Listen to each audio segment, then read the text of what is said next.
vous saluons tous au nom du Seigneur Jésus. Veuillez prendre place, je vous en prie.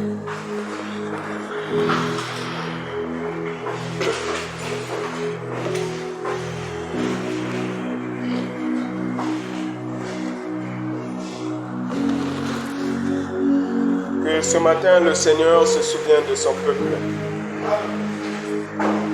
Parmi plusieurs endroits où on pouvait se rendre, nous avons fait le choix d'être là. C'est vraiment un privilège que le Seigneur nous accorde d'être à sa table. Ne laissons donc pas passer cette grâce.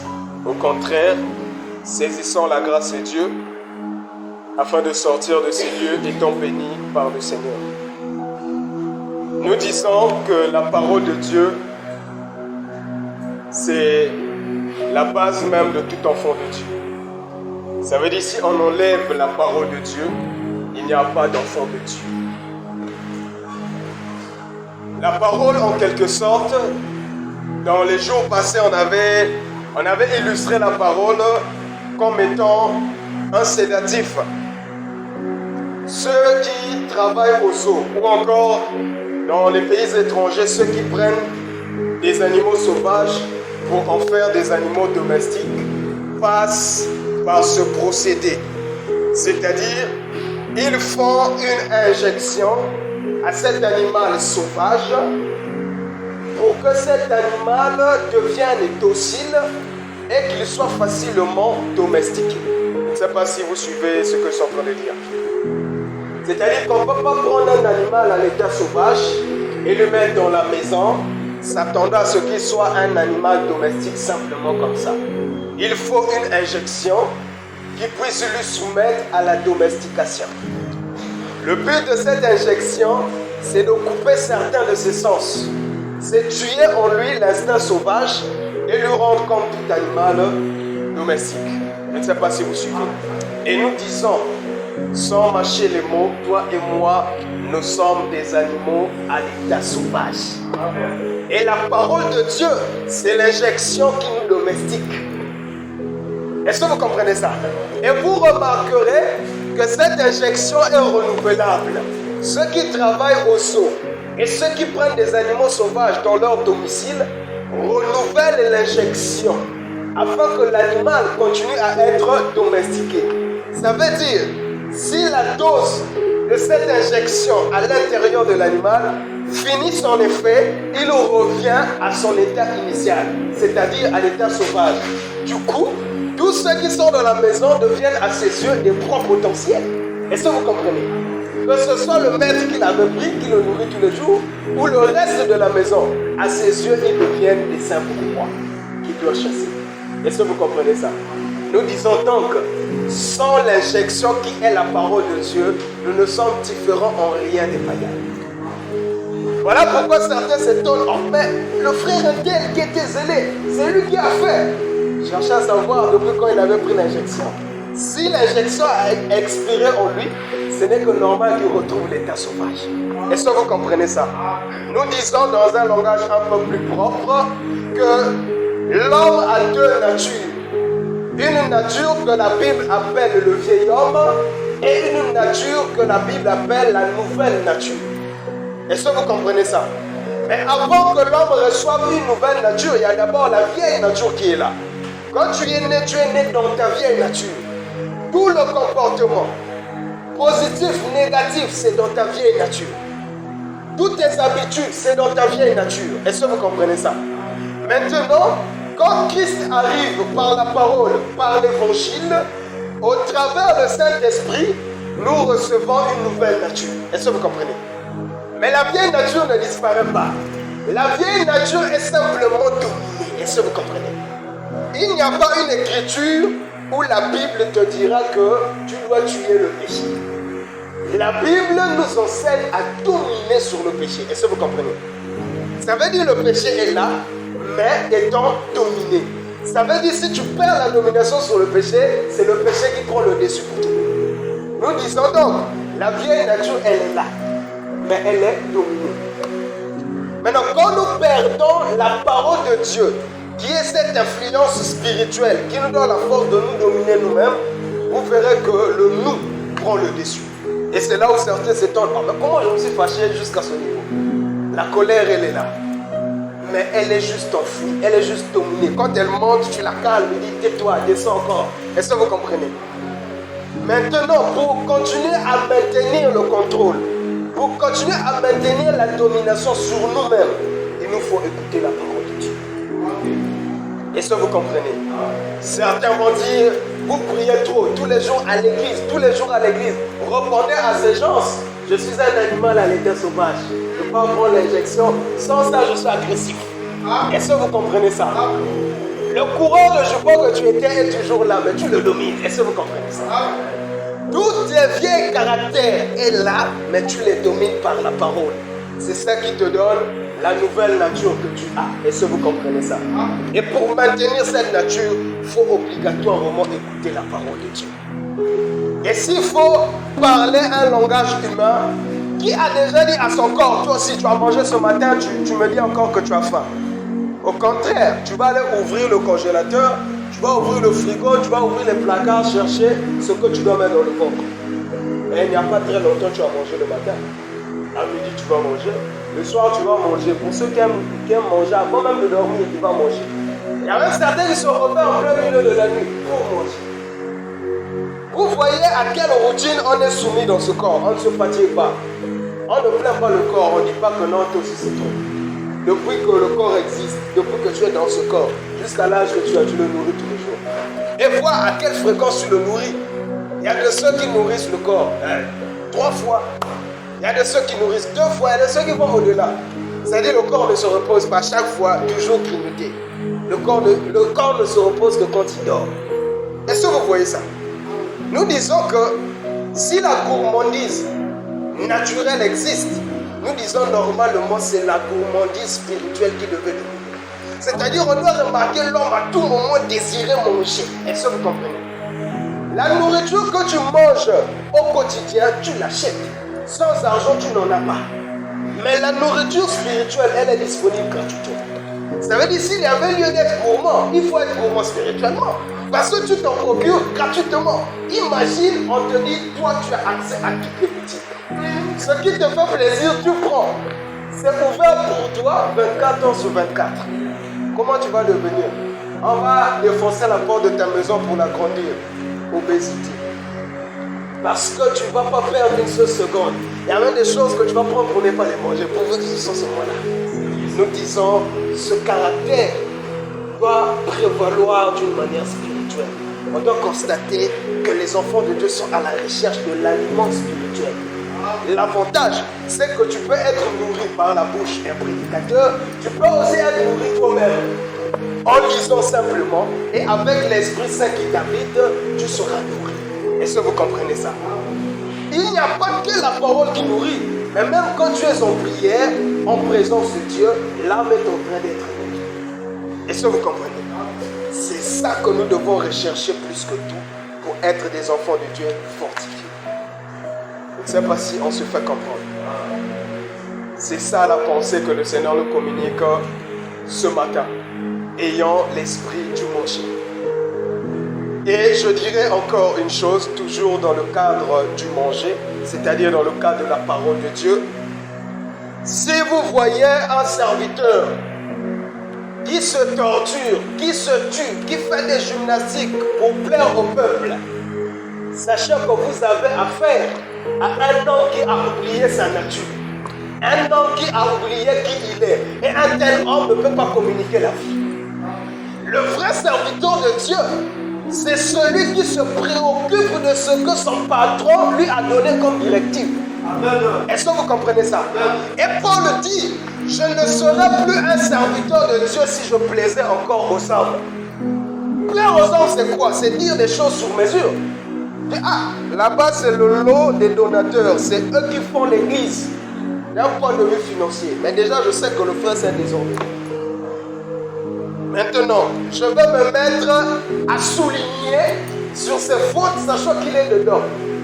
Je vais me dire à l'intérieur, si je tape trop dessus, il peut fuir l'église, on va perdre des dents.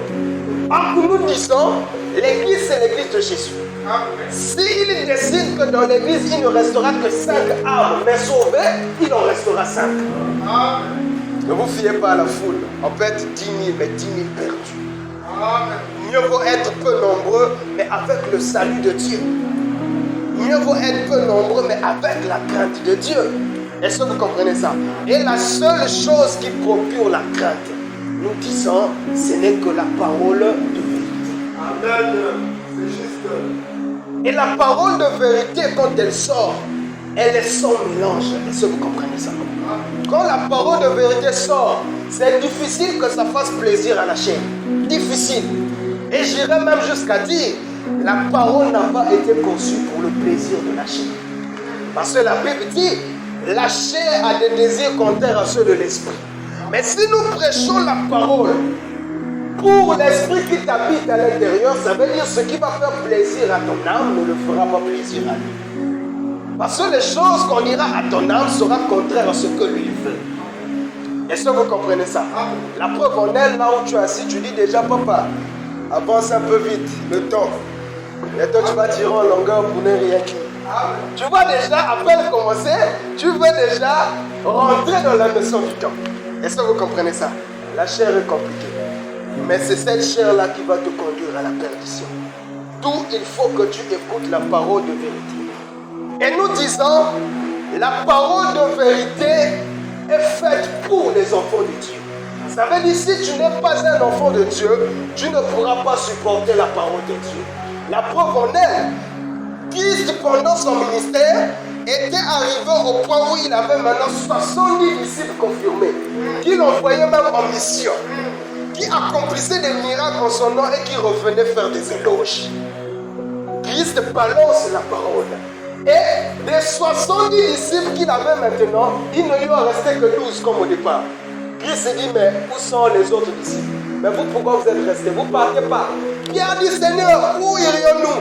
C'est toi qui as les paroles de la vie. Est-ce que vous comprenez? C'est-à-dire, c'est seul celui qui a compris que Christ a les paroles de la vie qui peut écouter les paroles de la vie. Parce que les autres disciples ont dit, ah, ces paroles sont dures. Qui peut les écouter? Et le disciple dit, ces paroles sont dures, je vais les écouter. Est-ce que vous comprenez? Et même quand ça fait mal, le disciple accepte la douleur. Est-ce que vous comprenez ça? Nous disons dans un autre terme, le prédicateur, c'est un chirurgien. Le chirurgien, c'est celui qui est chargé des opérations. Son travail, c'est ouvrir le corps et refermer le corps. Est-ce que vous comprenez ça? Ça veut dire que quand tu es en face d'un chirurgien, lui, c'est son domaine. Lui, il est mandaté uniquement pour travailler sur la peau, le corps. Déchirer, recoudre à nouveau. Est-ce que vous comprenez? C'est sa spécialité. Tu viendras avec un pied déchiré suite à un accident. Tu vas t'attendre à ce que le docteur soit là. Il souffle un peu d'air. Il est là. Quand il touche mal, il touche encore là-bas. Tu as mal, il n'a pas ce temps-là. Est-ce que vous comprenez ça? Il va faire son travail correctement. Tu vas pleurer, tu vas crier. Lui, il sait que tu as mal pour être guéri après. Est-ce que vous comprenez ça? Et si dans la médecine des hommes, il y a l'anesthésie qui existe, nous disons spirituellement, il n'y a pas d'anesthésie. C'est-à-dire, quand on est en train de faire l'opération, tu es en train de subir ça dans ton corps sans anesthésie, sans antidouleur. Tu ressens la douleur et c'est ça qui sauve. Est-ce que vous comprenez ça? Tu dois saigner, tu dois pleurer, tu dois regretter, dire, ah, c'est difficile, mais c'est ça le salut. Est-ce que vous comprenez? Regardons un peu la délivrance d'Israël. Dieu prend la décision de délivrer Israël de l'Égypte pour les emmener dans la terre promise. Il dit, pour votre délivrance, vous allez prendre un agneau et vous allez le préparer. Vous allez manger, ensuite vous allez être libre. Israël a sauté, ils ont dit, ah, notre délivrance c'est la nourriture, donc on va manger, après on est libre. Le Seigneur va leur donner la recette. Il dit, ne pensez pas que vous allez mettre l'agneau dans un bouillon. Ou bien vous allez sauter. Vous allez rôtir l'agneau. Ils ont dit, mais le rôti, c'est pas mauvais. Le Seigneur dit, mais vous allez assaisonner avec les herbes amères. Ils disent quoi? L'agneau. On prend l'agneau, au lieu de mettre le sel, le persil, l'oignon, l'ail, il nous dit de prendre les herbes amères et assaisonner. Il dit que quand vous allez manger, vous n'allez pas vous asseoir couteau fourchette debout. Et vous allez le manger à la hâte. Mais en le mangeant, vous n'allez rien jeter. Vous allez tout manger. C'est la Pâque du Seigneur. Ça veut dire la condition pour être délivré. Premièrement, il faut accepter de manger un aliment qui va changer ton visage. Quand tu prends les médicaments, quelle est l'expression de ton visage? Tu souris. Il y a même de ceux qui ferment le nez. Parce que là, le médicament est amer. Ça change l'expression de ton visage. Ça veut dire, en prêchant la parole, je ne m'attends pas à voir des gens qui vont sourire. Mais j'attends à voir des gens qui vont exprimer un sentiment d'amertume. Est-ce que vous comprenez ça? C'est ça la parole de Dieu. La première condition, c'est accepter que ta bouche devienne amère. Ça veut dire manger quelque chose qui va contrairement à tes goûts. Est-ce que vous comprenez? Deuxièmement, tout ce qu'on te présente, tu manges. Tu ne diras pas ma partie favorite, c'est la cuisse. Si tu tombes sur les sabots, tu manges les sabots. Si tu tombes sur les intestins, tu manges les intestins. Si c'est le foie, tu manges le foie. Est-ce que vous comprenez ça? C'est ça la parole. Est-ce que vous comprenez ça? Et nous sommes là juste pour servir l'aliment de Dieu. Est-ce que tu es prêt à la manger?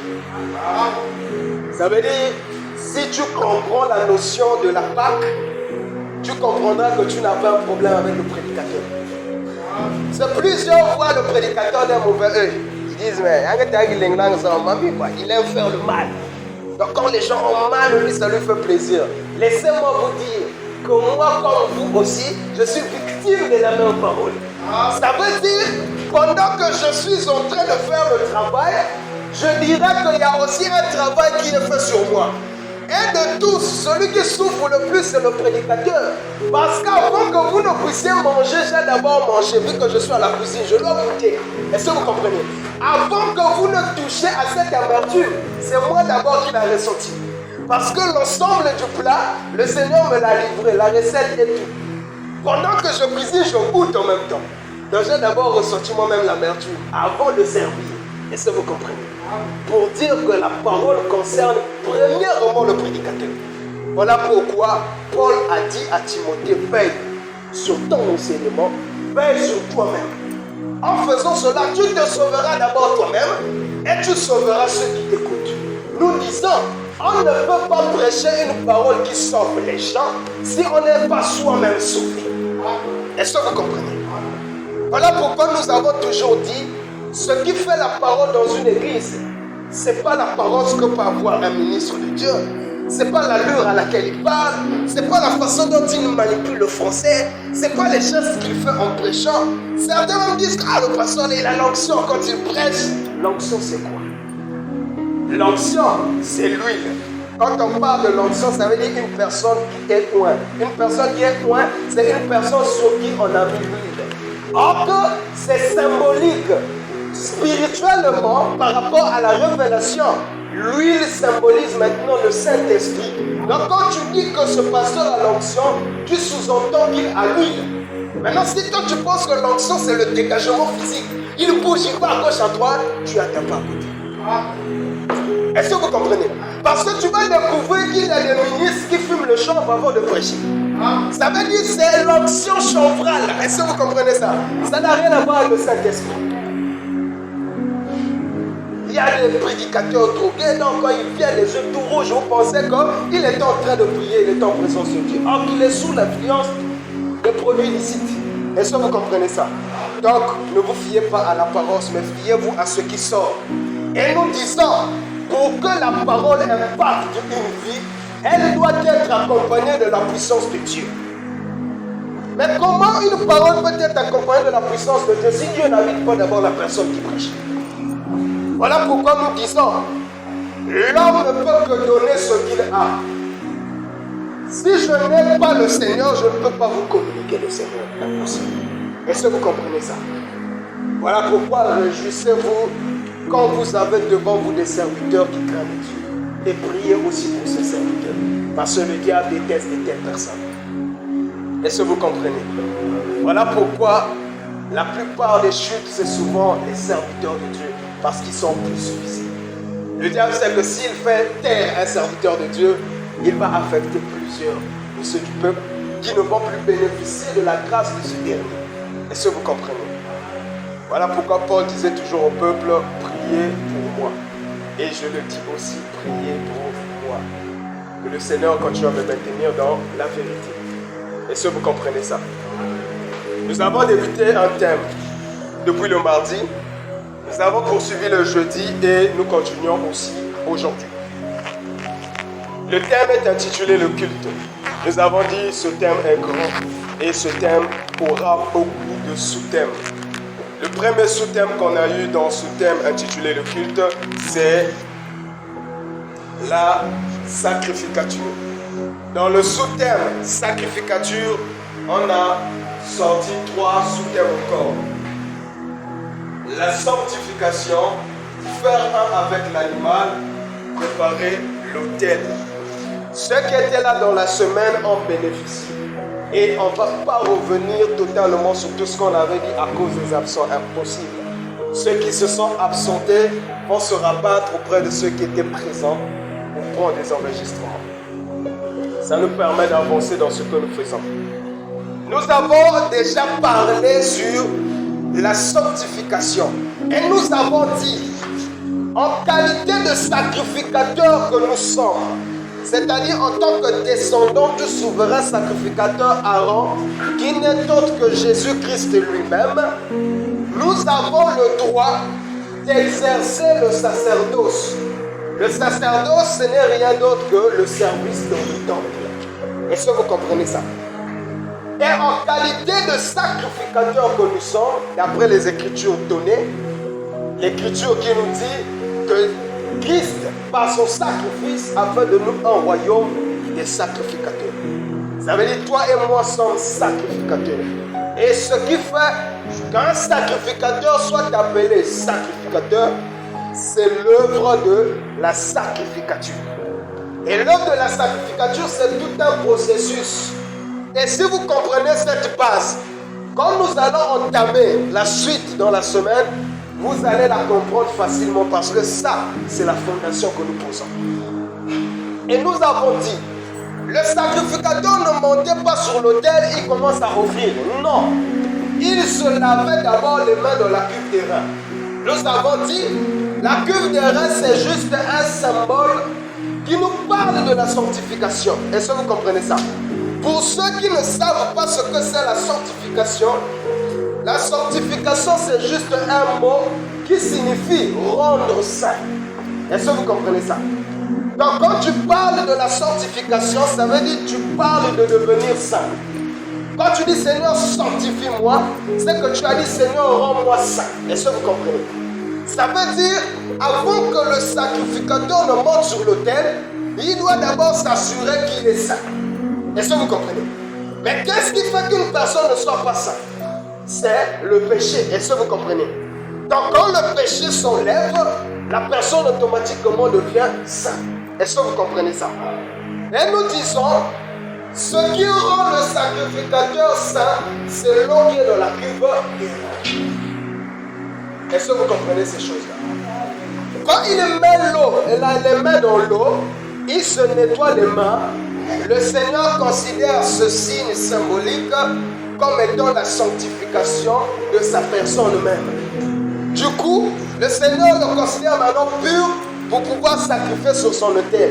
Et nous avons dit, si chacun de nous avant de manger s'assure de laver les mains, parce qu'avec les mains sales, si tu manges, tu risques de tomber malade. Parce que en mangeant les mains sales, tu es en train d'envoyer dans ton corps la saleté. Est-ce que vous comprenez? Mais qu'avec Dieu, la saleté, ce n'est pas ce que tu as touché avec tes mains. La saleté devient ce qui s'est déposé à l'intérieur de toi par rapport à tes actions, c'est-à-dire le péché. Est-ce que vous comprenez? Donc, pour que tu commences à sacrifier sur l'autel de Dieu, il faut d'abord te séparer du péché.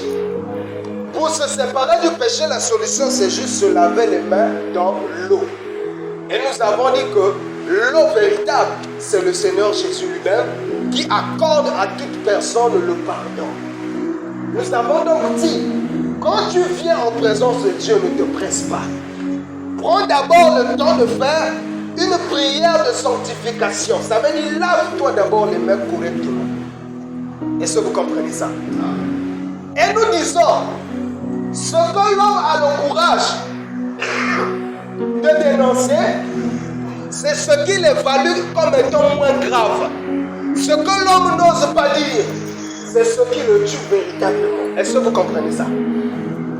Quand nous prions, surtout si c'est la prière de repentance, il y a certains péchés qu'on ne se gêne pas de citer. Seigneur, j'ai convoité ça, tu vas crier à toi même le voisin à côté.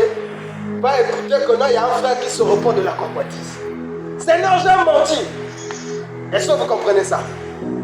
Qui va prier, dire Seigneur, je suis tombé en adultère avec la femme de trouve. Ce que tu n'oses pas dire, c'est ça normalement qui constitue ta repentance. Est-ce que vous comprenez? Tu es allé toucher du vidange, tu as touché la saleté, tu mets les mains dans l'eau, tu sors. Est-ce que tes mains là vont devenir propres? Ce qui compte chez le Seigneur, ce n'est pas la formalité, mais le geste en soi-même. Tu dois rentrer en profondeur de la repentance. Personne ne va te dire, frère, mais depuis que tu es arrivé, tu ne fais que te repentir. À quel moment tu vas nous rejoindre dans des sujets? Tu peux ou pas prier pour les sujets donnés. Ce qui compte, ce n'est pas les sujets qui sont donnés, c'est ta communion avec Dieu. Tu n'es pas venu pour les sujets, tu es venu pour être en communion avec Dieu. Et si pour être en communion avec Dieu, il faut d'abord faire la paix, fais la paix. Sinon, avec la précipitation, bon, il faut rendre grâce et puis commencer à prier. Tu vas passer à côté de la grâce de Dieu. Parce que Dieu n'est pas dans les sentiments. Si tu n'es pas propre, tu ne lui es pas agréable. Est-ce que vous comprenez? Quand tu vas sacrifier sur le terre, lui va considérer que c'est avec les mains sales que tu es venu offrir. Est-ce que vous comprenez? Tout l'enfant de Dieu doit se rassurer qu'il sait bien laver les mains. Est-ce que vous comprenez ça? Nous allons donner encore plus d'éclaircissement sur le lavage des mains. Vous allez comprendre une chose, bien-aimée.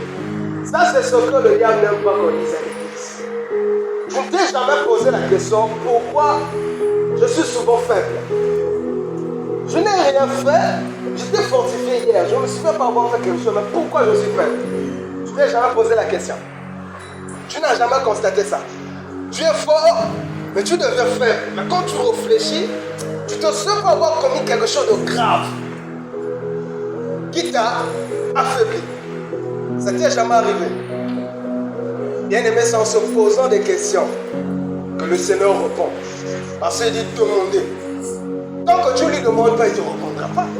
Est-ce que vous comprenez ça?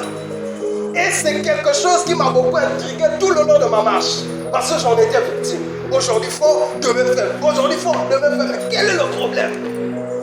Or que le Seigneur me révèle qu'il y a des péchés qui travaillent indépendamment de toi. C'est-à-dire c'est quelque chose que tu avais déjà lancé, qui tourne en boucle. Et tant que tu ne viens pas arrêter, ça tourne indépendamment de toi. Est-ce que vous comprenez ça? Donc tu as branché le fer à repasser, tu as branché la cafetière. Maintenant, tout ça, tu as branché ça dans la chambre, tu es au salon, tu vois. Mais la télé est éteinte, le voiture est éteint, mais le compteur ne fait que filer à une vitesse compliquée. Qu'est-ce qui me consomme l'énergie? Tu ne sais pas que tu as branché des hautes résistances. Est-ce que vous comprenez ces choses-là? Et vous verrez que dans la semaine, on va bien développer ça. Pour aider les enfants de Dieu à se décharger définitivement du poids. Tu sens que non, depuis que tu avais rechargé ta batterie, elle est toujours chargée.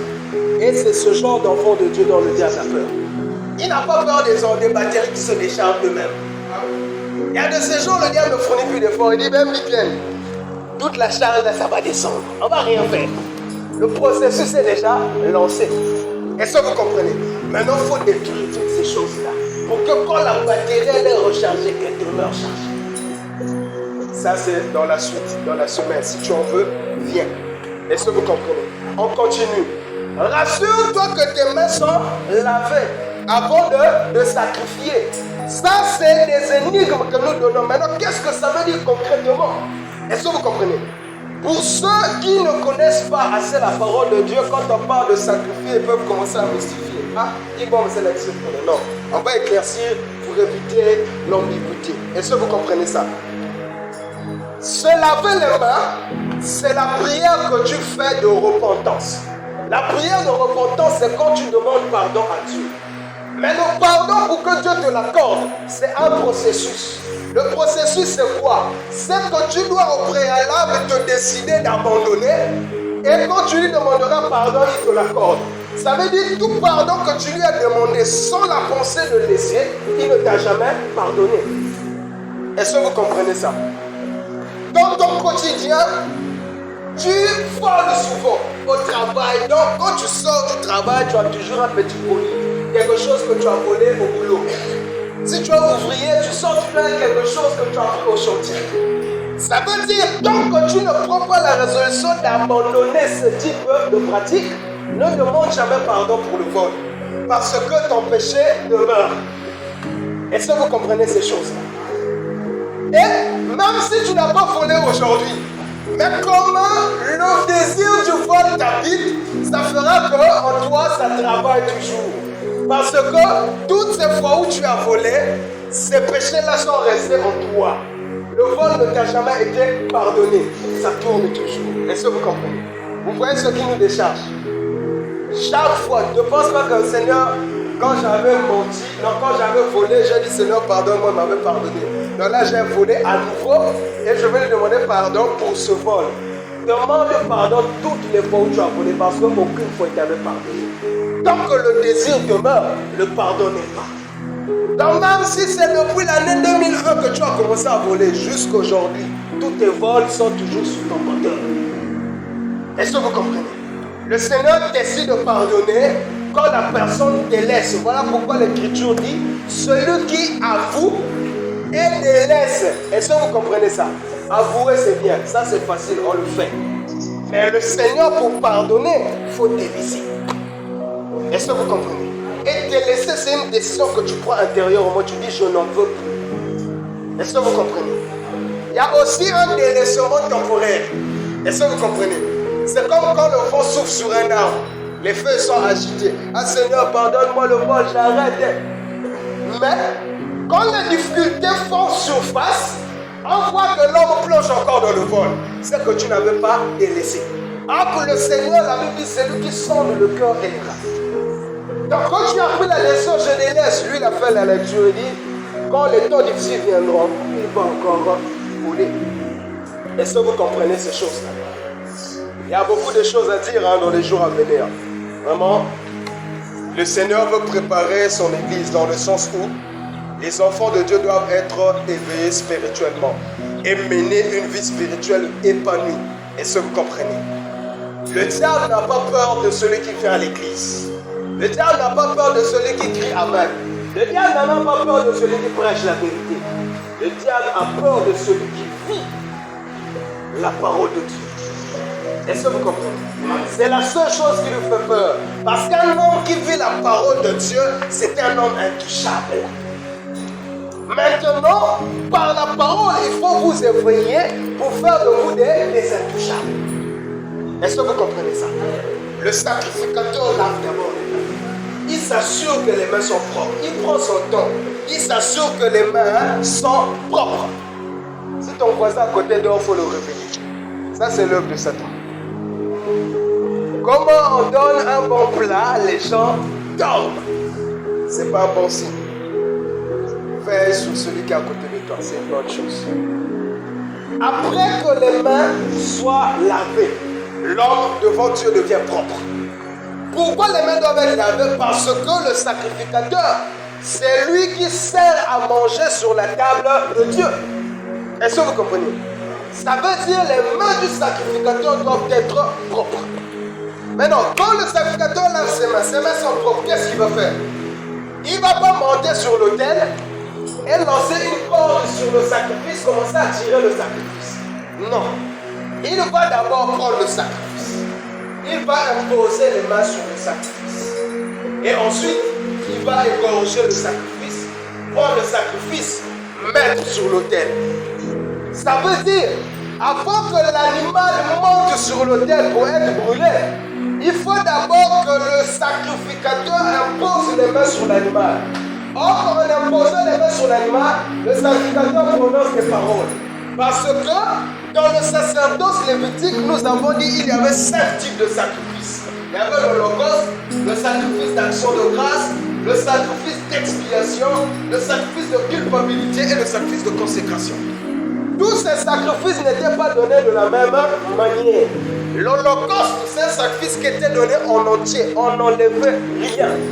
Le sacrifice d'action de grâce, on donnait simplement la grâce à Dieu. Toute la chair, tout le reste, c'est les sacrificateurs qui mangeaient. Ça veut dire que chaque sacrifice avait une certaine manière par laquelle on la donnait au Seigneur. Est-ce que vous comprenez ces choses-là? Nous disons donc, quand le sacrificateur imposait ses mains sur l'animal, c'est en fonction du sacrifice qu'il transmettait les paroles qu'il faut. Si c'est un sacrifice d'action de grâce, ça veut dire que c'est un sacrifice qu'une personne du peuple est venue donner pour dire merci à Dieu. Donc dans le sacrifice, il faut communiquer des paroles d'action de grâce. Quand le sacrificateur pose les mains, il dit Seigneur, je te rends grâce. Voilà, tu as béni cette personne qui est venue t'offrir ce sacrifice. Continue encore à le bénir. Tu as fait des choses dans sa vie. Il te remercie. Et quand on prend ce sacrifice d'action de grâce, on met sur l'autel, nous disons que le sacrifice chargé par les paroles que le sacrificateur a mis en lui va aller les répéter auprès de Dieu. Est-ce que vous comprenez? Vous devez bien suivre. Pourquoi l'imposition des mains doit se faire? C'est pour transmettre car on fait dans l'animal et les paroles. Parce que le sacrificateur en réalité n'est pas qualifié pour parler directement à Dieu. Il faut que l'animal puisse aller parler à Dieu. Est-ce que vous comprenez ça? Mais l'animal ne peut pas commencer à monter comme ça mystiquement. Non, non, non, non. Il faut que le feu puisse consumer l'animal. L'animal, quand il prend feu, il commence à sortir la fumée. Est-ce que vous comprenez ça? C'est la fumée qui va monter auprès de Dieu. Et Dieu, quand il mange, c'est par les narines. Il hume l'odeur de la fumée. Et dans la fumée, c'est là où il y a les paroles qu'on avait prononcées dans l'animal. Autrement dit, l'animal est devenu une fumée et il est monté avec les paroles que le sacrificateur lui a transmises par imposition. Est-ce que vous comprenez ça? Je ne sais pas si vous comprenez ces choses. Nous disons donc, après que tu aies lavé tes mains, il faut que tu puisses imposer tes mains sur l'animal. Est-ce que vous comprenez? Or, nous disons, les mains dont il est question ici, ce n'est pas des mains. Les mains ici deviennent l'image de la conscience. Parce que quand nous demandons pardon, c'est la conscience que nous nettoyons. C'est la conscience qui doit être purifiée. Ici, les mains deviennent l'image de la conscience qui doit être lavée. Est-ce que vous comprenez? Et une conscience pure peut en un certain moment être en contact avec l'animal. Est-ce que vous comprenez ça? Nous disons donc, quand un enfant de Dieu sacrifie, il ne peut pas être dans un autre état que l'animal. Il doit imposer les mains sur l'animal. En d'autres termes, il doit faire un avec l'animal. Est-ce que vous comprenez? Tu ne peux pas donc démarrer la prière sans d'abord te sanctifier. Sans d'abord faire une prière de repentance, tu viens directement, Seigneur, je te bénis. Non, non, non, c'est l'aventure. Il faut reconnaître que Dieu, ce n'est pas un ami. Est-ce que vous comprenez? Et l'église en tant que localité n'est pas la maison d'un homme. C'est un lieu où nous venons rencontrer le Seigneur. Ça veut dire s'il y a lieu de faire les choses, il faut bien les faire. Prends ton temps, réponds-toi. Dis au Seigneur ce que tu as posé comme acte. Et nous avons dit, il ne peut recevoir le pardon que celui qui a pris la décision d'abandonner. Est-ce que vous comprenez? En ce net moment, il faut que tu deviennes un avec le sacrifice. Mais nous disons, c'est quoi le sacrifice? On a commencé à parler de sacrifice. Sacrifice, sacrifice. C'est quoi le sacrifice? Est-ce que vous comprenez ça? Nous allons donc lire. Nous lisons Matthieu 5, verset 24, rapidement.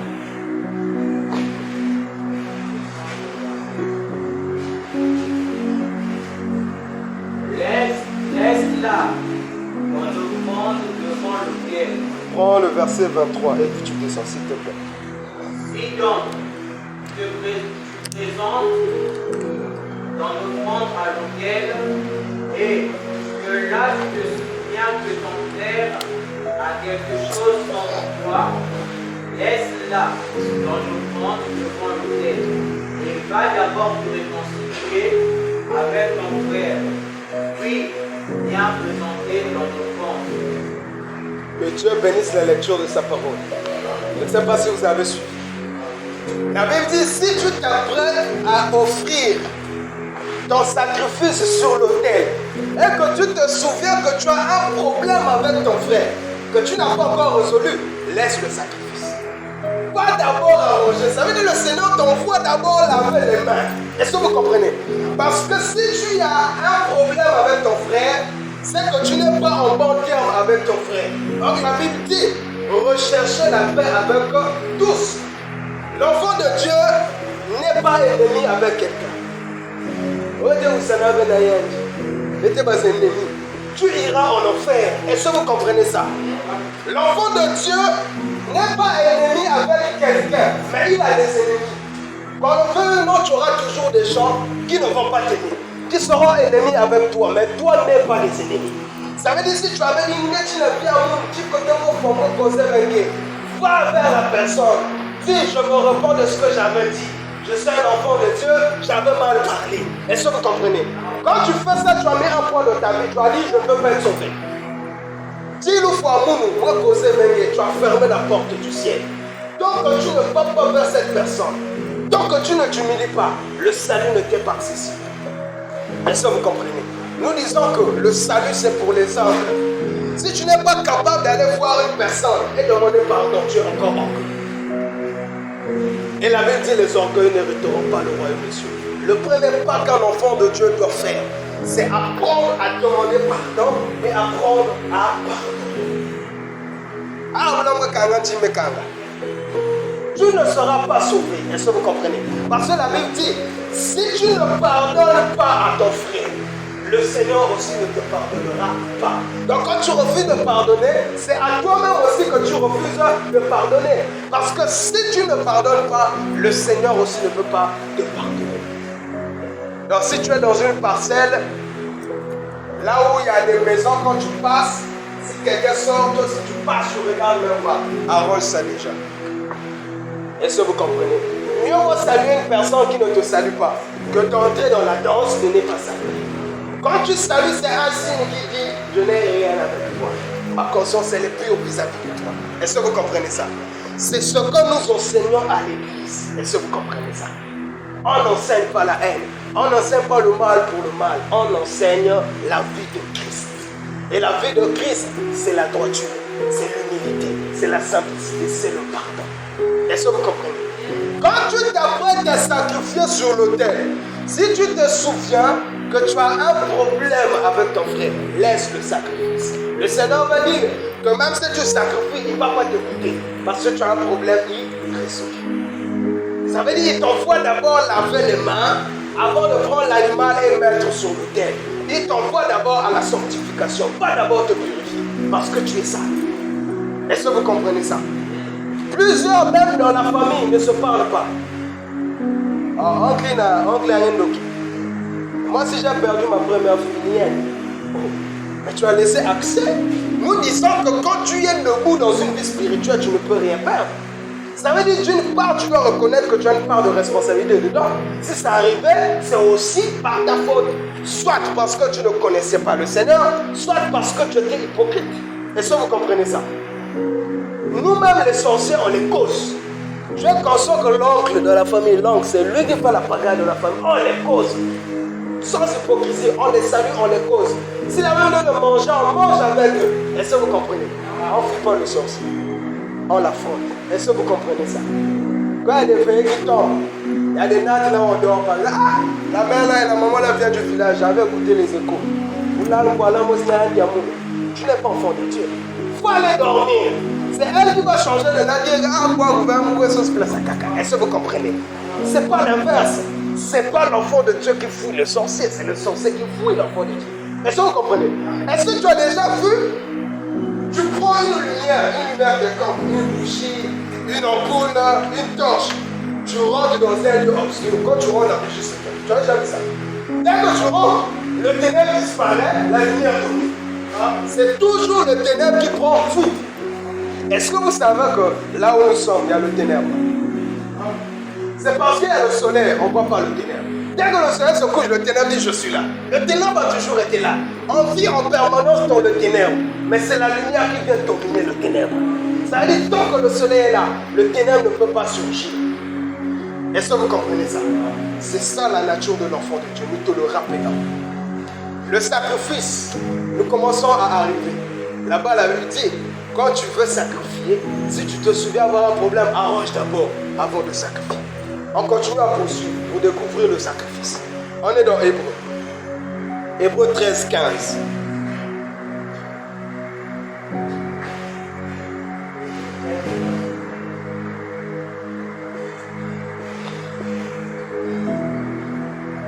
Oui,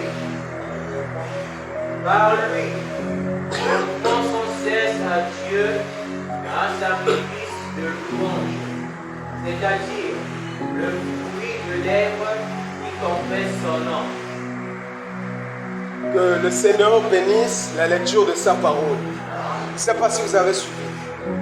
Il dit par lui, offrons sans cesse à Dieu les sacrifices de louange, le fruit des lèvres qui confesse son nom.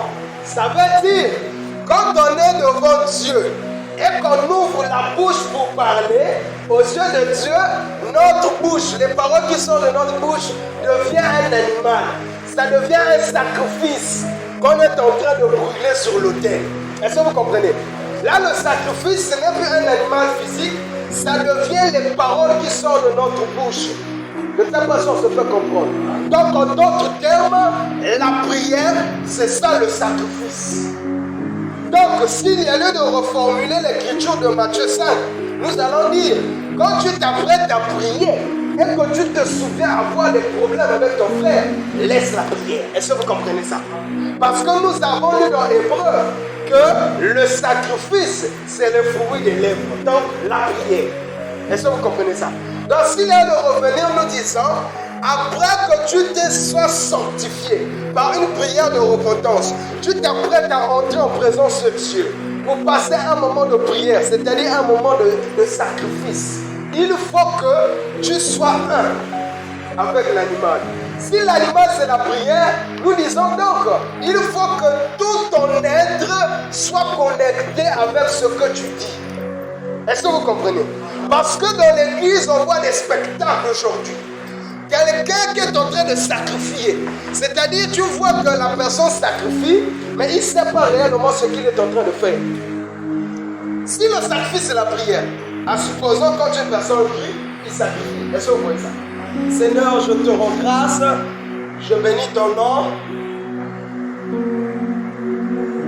Mais tu pries, non? Tu pries, tu intimides quelqu'un dans la prière. Tu pries.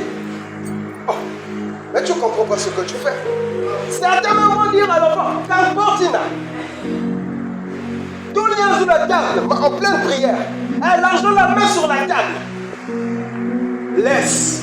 Tu ne sais pas sacrifier. Est-ce que vous comprenez ça? Il faut que tu sois un avec l'animal. Parce que ce que l'animal va faire monter vers Dieu, ça doit quitter ton cœur. Est-ce que vous comprenez ça? C'est toi qui dois communiquer avec l'animal. Est-ce que vous comprenez? La Bible dit, c'est de l'abondance du cœur que la bouche parle. Ça veut dire quand tu parles, il faut t'assurer que ça vient de ton cœur. Mais pour que le cœur parle, ça demande une certaine disposition. Voilà pourquoi il est même inutile de prier les yeux gauche à droite. Tu seras distrait pour rien. Est-ce que vous comprenez ça? Voyez avec quelle rigueur les autres travaillent. Quand je dis les autres, je parle des agents du ténèbre. Si eux ils sont efficaces, parce qu'ils ont le respect de ce qu'ils font. Tu ne feras pas un sataniste en pleine incantation, rester à gauche à droite. Quand il est là, tu as l'impression qu'il n'existe même plus. S'il va prendre une position comme ça, il peut faire une heure, il est comme ça, concentré. Pour que l'incantation réussisse. Est-ce que vous comprenez ça? Maintenant, toi, quand tu pries comment? Manque de concentration. Est-ce que vous comprenez? Et plusieurs viennent prier avec des colères, avec des rancunes, avec des inimitiés. Il est venu avec le sort qui est à côté d'elle. Maintenant, regarde la louange. Yahweh, Yahweh, Yahweh. Oh, mais tu es en train de sourire, non? Mais parce que ce dernier ou cette dernière a vu son ennemi, l'humeur a changé. Sortez, allez faire tout dehors. Est-ce que vous comprenez? Ça, c'est le désordre que vous emmenez dans l'église. S'il y a un sentiment qui doit prévaloir dans l'église, ce n'est que l'amour. Voilà pourquoi nous disons que la parole, ce n'est pas pour les faibles, ce n'est pas pour les sentimentalistes. La parole, c'est pour les personnes matures, les personnes préparées qui attendent le retour du Seigneur. Ça veut dire, si mon frère ou ma soeur s'est mal conduit, j'ai le plein pouvoir d'aller voir mon frère avec amour. Regarde ce que tu as fait, on arrange à la bière. Quand on vient te voir, toi aussi, humilie-toi. Il y a trop d'orgueilleux, d'orgueilleuses dans l'église.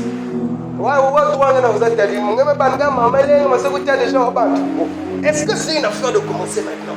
Si tu as mal agi, tu as mal agi. Est-ce que vous comprenez? Si j'agis mal, vous avez le droit de me voir. Je ne dirais pas que vous êtes un prédicateur. Ça n'a rien à voir. Si je sors faute, je dois descendre. Est-ce que vous comprenez? C'est l'esprit qui doit dominer au milieu de nous.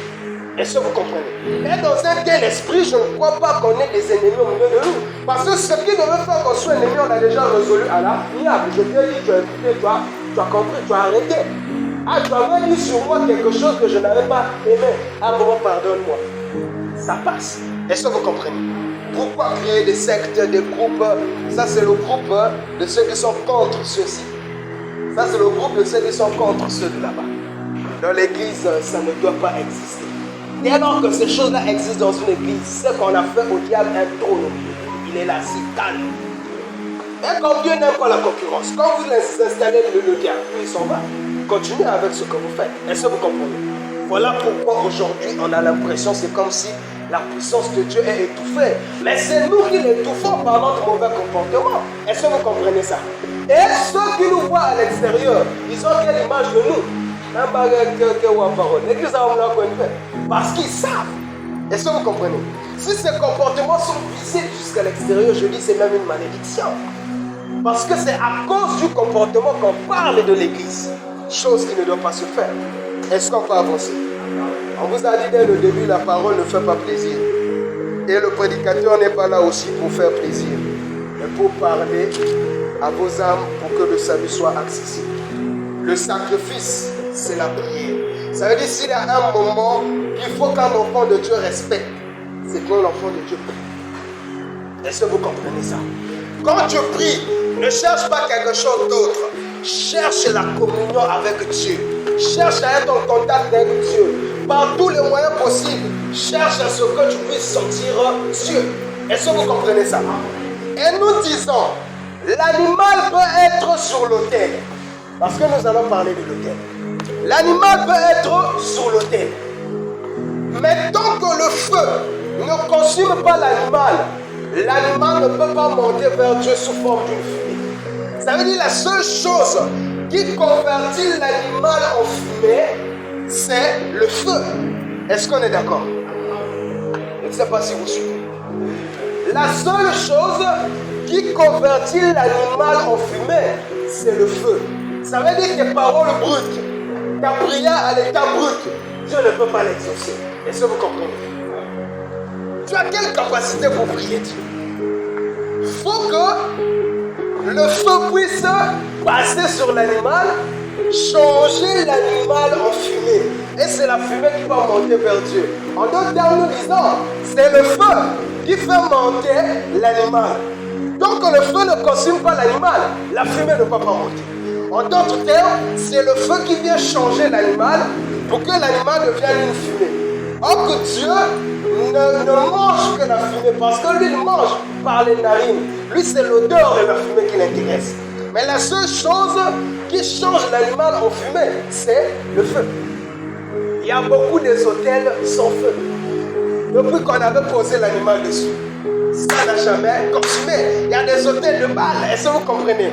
Lorsque Élie a invité les prophètes de Baal sur le Carmel, la Bible dit ils ont pris l'animal, ils ont jeté. Ils ont prié Baal, Baal, Baal, ils ont fait des incisions, ils ont sauté, ils ont chanté. Élie était là pour les encourager, il dit ah, mais la façon dont vous criez, il me semble que vous criez pas assez fort. Parce que si l'on voyage, ça va nécessiter que vous criez un peu plus fort, peut-être qu'il va écouter.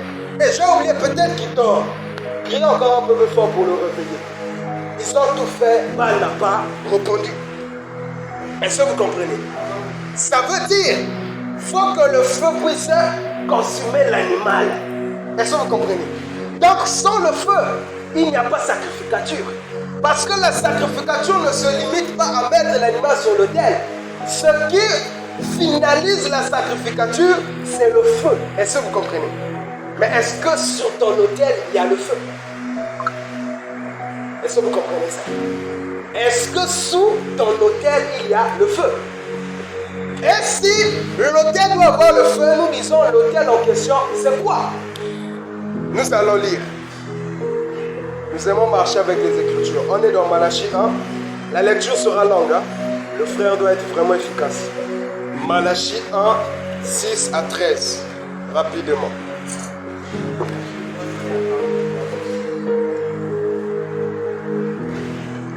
Un fils honore son père, et un serviteur son maître. Si je suis père, est l'honneur qui m'est dû. Si je suis maître, est la crainte qu'on a de moi. Si l'Éternel des armées a mon sacrificateur, et méprisé mon nom. Et qui dit, en quoi avons-nous méprisé ton nom? Vous offrez sur mon autel des aliments impurs. Et vous dites, en quoi avons-nous profané? C'est en disant, la table de l'Éternel est méprisable. Quand vous offrez au sacrifice une bête à bœuf, est-ce pas mal? Quand vous en offrez une boiteuse infirme, est-ce pas mal? Offre-la donc à ton gouverneur. Le recevra-t-il bien? Fera-t-il bon accueil? Dit l'Éternel des armées. Priez Dieu maintenant pour qu'il ait pitié de nous. C'est de vous que cela vient. Nous recevra-t-il favorablement?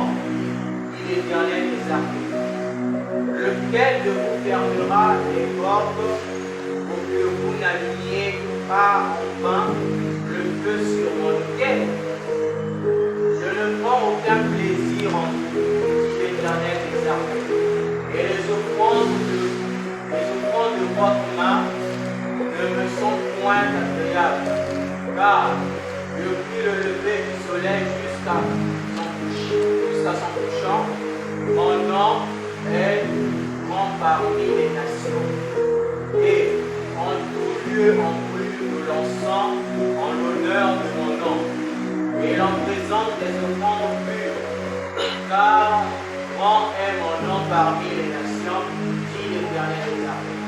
Mais vous le profanez en disant, la table de l'Éternel est souillée, et ce qu'elle rapporte est un aliment méprisable. Verset 13. Vous dites, quelle fatigue, et vous le dédaignez, dit l'Éternel des armées. Et cependant, vous amenez ce qui est dérobé, boiteux ou impur, et ce sont les offrandes que vous faites. Puis-je les agréer de vos mains, dit l'Éternel. Que Dieu bénisse la lecture de sa parole. C'est vrai que la lecture elle était longue, mais ça valait la peine. Ici, en lisant, vous allez constater que Dieu est en train de reprocher les sacrificateurs. Et nous, si nous sommes en train de parler, nous parlons aux sacrificateurs. Et nous avons fait comprendre que ici, le sacrificateur, ce n'est pas ceux qui sont responsabilisés dans l'église. Mais ici, le sacrificateur, c'est tout fils et fille de Dieu. Parce que la sacrificature n'était pas donnée par sélection. Ce n'était pas des élections de vote qu'on faisait pour devenir sacrificateur. Dès lors que tu es né du souverain sacrificateur, tu deviens automatiquement sacrificateur. Or que la Bible dit en hébreu que Christ, c'est lui le véritable souverain sacrificateur.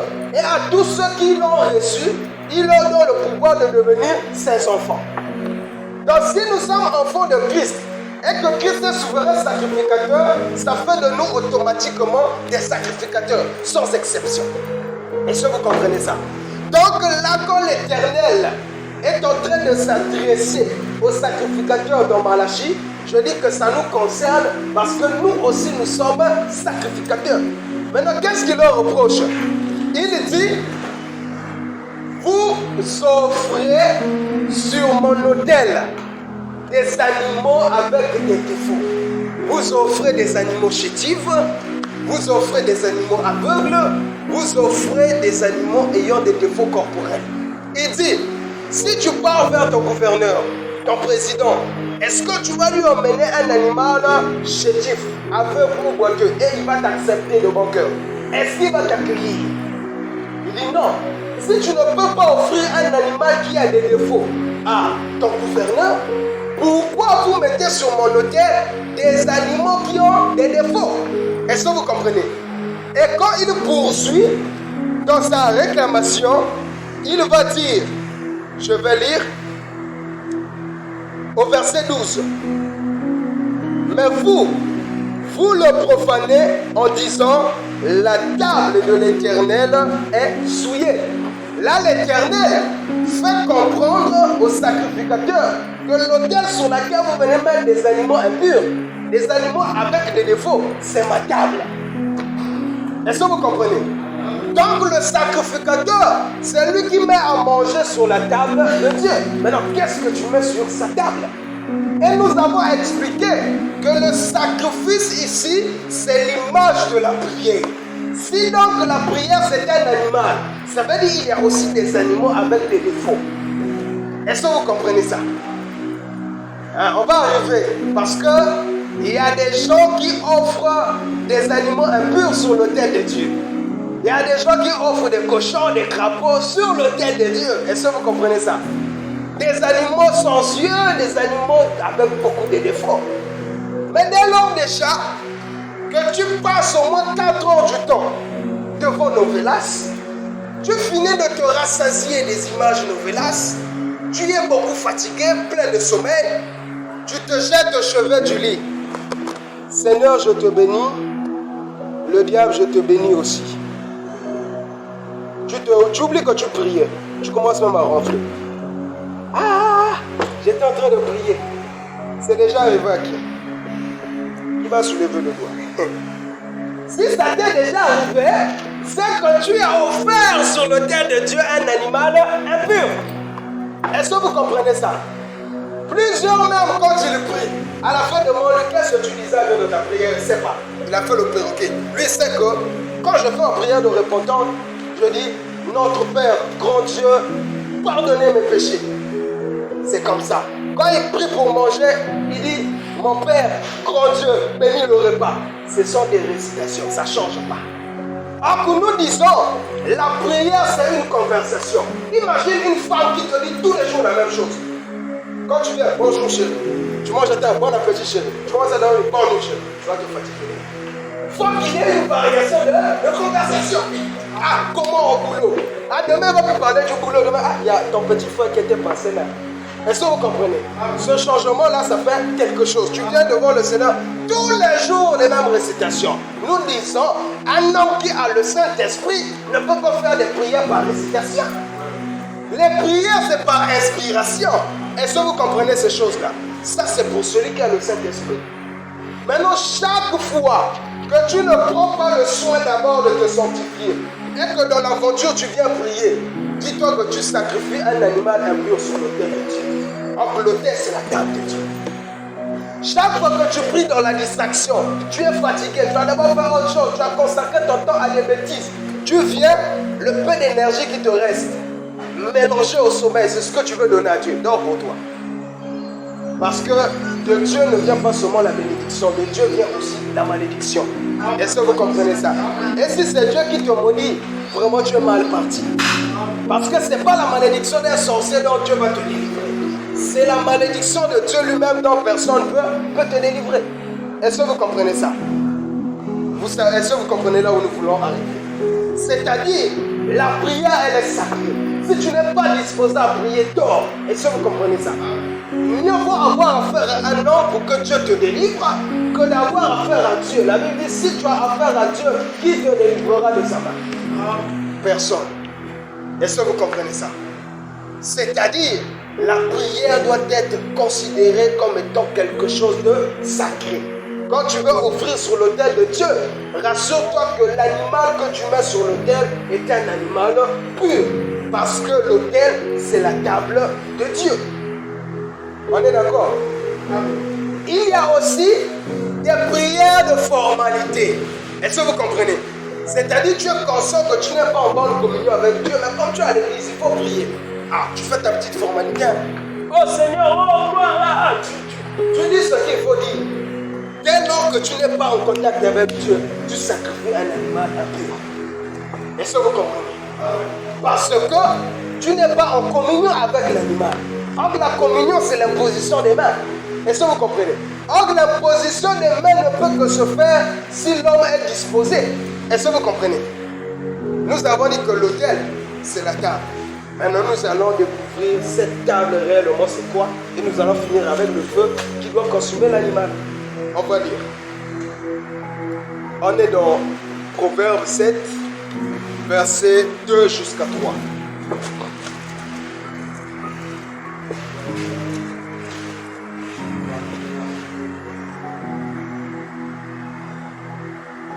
Observe mes préceptes et tu vivras.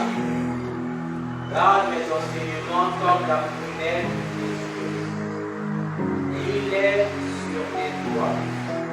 Écris-les sur la table de ton cœur. Que Dieu bénisse la lecture de sa parole. La proverbe nous dit quoi? Que le cœur, c'est une table. Est-ce que vous comprenez? Donc nous disons l'autel dont nous parlons ici, c'est ton cœur. Est-ce que vous comprenez ces choses? C'est-à-dire la prière qui est un sacrifice doit être déposée dans le cœur. Autrement dit, c'est dans le cœur que le vrai travail se fait. Est-ce que vous comprenez ces choses-là?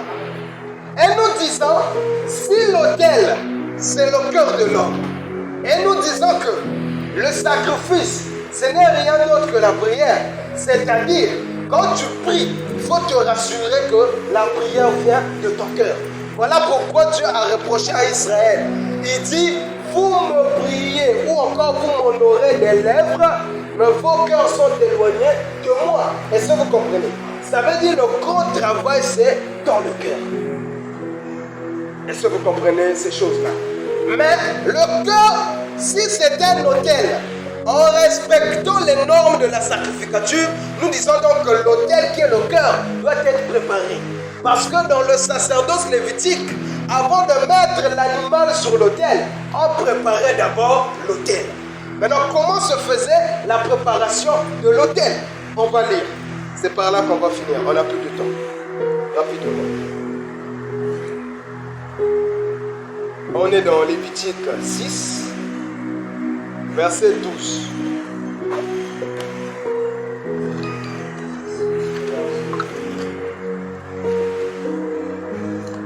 L'Éternel parla à Moïse. Voici le compte qu'Aaron et ses fils feront à l'Éternel. Le jour où nous recevrons l'onction, un dixième des pas du beurre de farine, comme au compte permuté, moitié le matin et moitié le soir.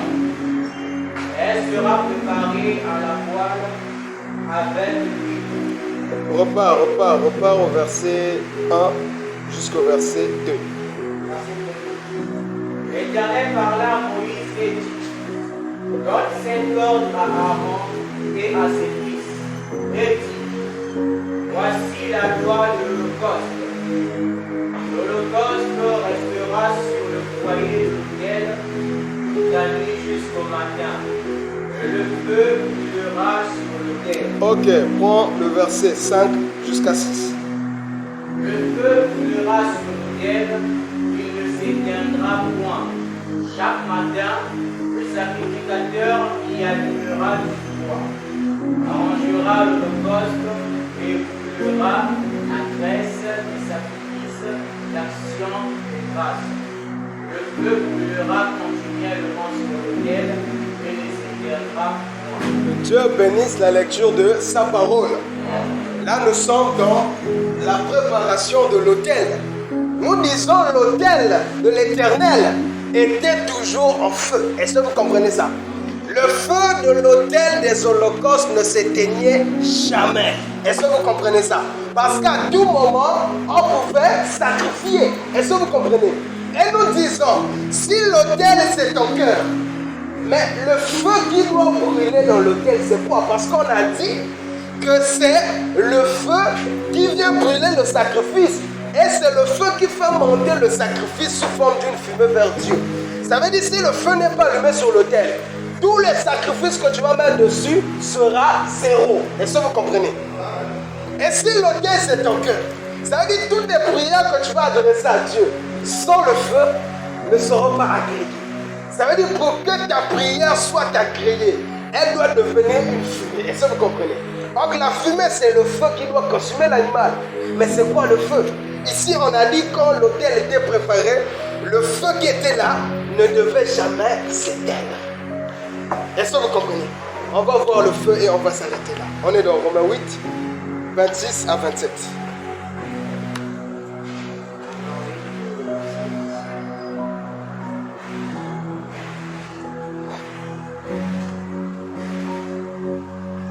De même aussi, l'Esprit nous aide dans notre faiblesse, car nous ne savons pas ce qu'il nous convient de demander dans nos prières. Mais l'Esprit lui-même intercède par des soupirs inexprimables. Que Dieu bénisse la lecture de sa parole. Je ne sais pas si vous avez suivi la lecture. La Bible dit de nous-mêmes, nous ne savons pas ce qui est convenable à demander à Dieu. Mais c'est le Saint-Esprit qui nous soutient dans nos faiblesses. Et c'est le Saint-Esprit qui intercède en notre faveur par des soupirs inexprimables. Nous disons donc, le Saint-Esprit c'est le feu qui va brûler sur l'autel. Est-ce que vous comprenez? Et pour confirmer, la Bible dit, n'éteignez pas le Saint-Esprit. Mais est-ce qu'on peut éteindre si quelque chose ne s'allume pas? Si on parle de l'Esprit, c'est comme étant quelque chose qui peut être éteint. C'est que le Saint-Esprit, c'est le feu. La preuve en est le jour de la Pentecôte. La Bible dit des langues semblables à des langues de feu s'étaient posées sur la tête de ceux qui étaient dans la chambre haute. Et ils furent remplis du Saint-Esprit. Est-ce que vous comprenez?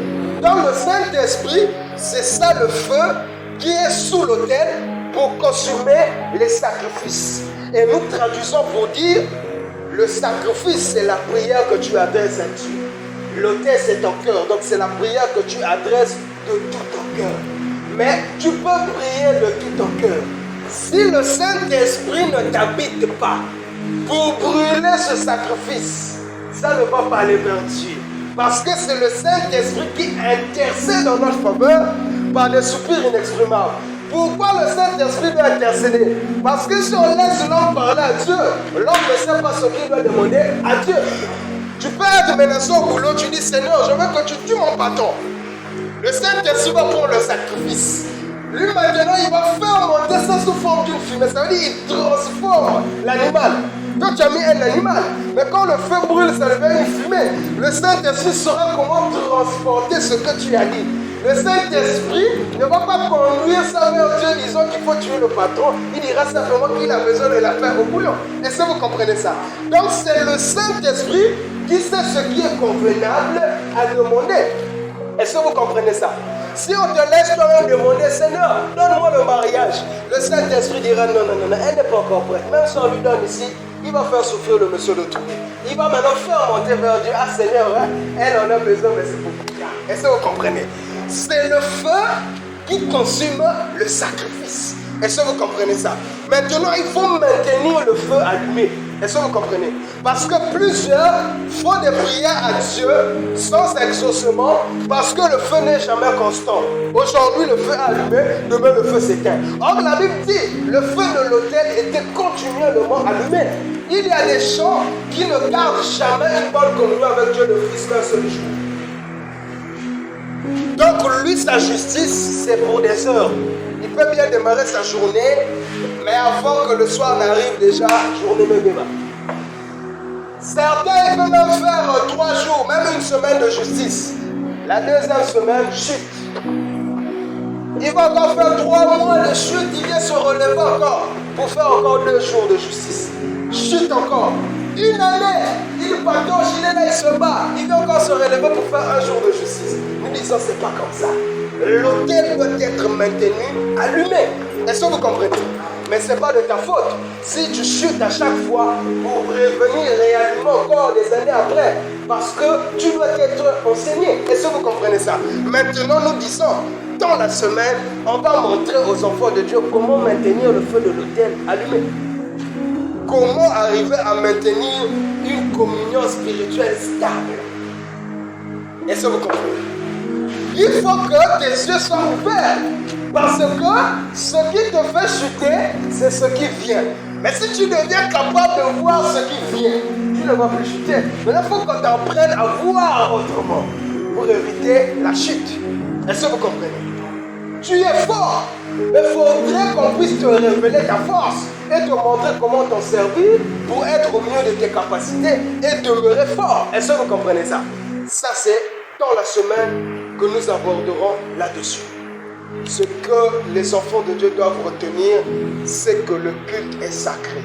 Voilà pourquoi nous en parlons. La prière, c'est quelque chose de sacré. Et c'est quelque chose de personnel avant tout. Donc quand tu es à l'église, à la maison, chaque fois que tu te mets en présence de Dieu, tu tombes que Dieu en plein culte.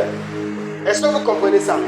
Et quand tu te mets en présence de Dieu, ce n'est pas pour être en communion avec quelqu'un d'autre. Tu ne vas pas faire entrer quelqu'un d'autre dans la communion de Dieu. C'est toi qui dois entrer dans la communion avec Dieu. Ça veut dire s'il y a un souci qui doit t'animer, c'est d'abord toi-même. Seigneur, je dois te sortir. Est-ce que vous comprenez? Ah, modérateur Bouvier. Dis-moi si vraiment ça c'est un modérateur. Non, le modérateur peut être froid. Si lui n'est pas disposé et que toi tu es disposé, tu sentiras la chaleur. Tu sentiras la présence de Dieu. Donc ne viens pas chercher ta chaleur sur la tête du modérateur ou des choses. Frère, aussi vraiment la Neymara. Onction qu'elle veut, l'onction c'est toi. Quand tu as le Saint-Esprit, c'est que toi tu as l'onction. Donc cette onction en toi peut te disposer. Donc tu dois tout faire quand tu es à l'église ou à la maison, en présence de Dieu. Tu dois chercher à sortir Dieu. Est-ce que vous comprenez ces choses? Que le Seigneur nous bénisse. On acclame pour la parole.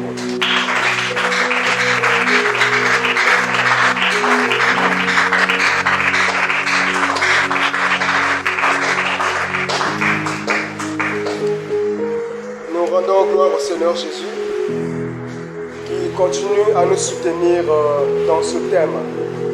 Que nous puissions le poursuivre dans la semaine, bien sûr si dans la bonne santé et si donne aussi le souffle de vie. Bien-aimés, soyons là pour poursuivre ce thème-là. Tu vas prier le Seigneur par rapport à ce que tu as compris. Les détails ont été donnés, le sacrifice, l'autel, le feu. Vraiment, si tu n'arrives pas à prier, ça n'engage que toi. Mais par rapport aux détails donnés, je crois que c'était compréhensible. Parle à Dieu maintenant comme étant une personne qui a la connaissance. Ne prie plus comme n'importe qui. Prie maintenant comme une personne qui connaît. Prions au nom du Seigneur.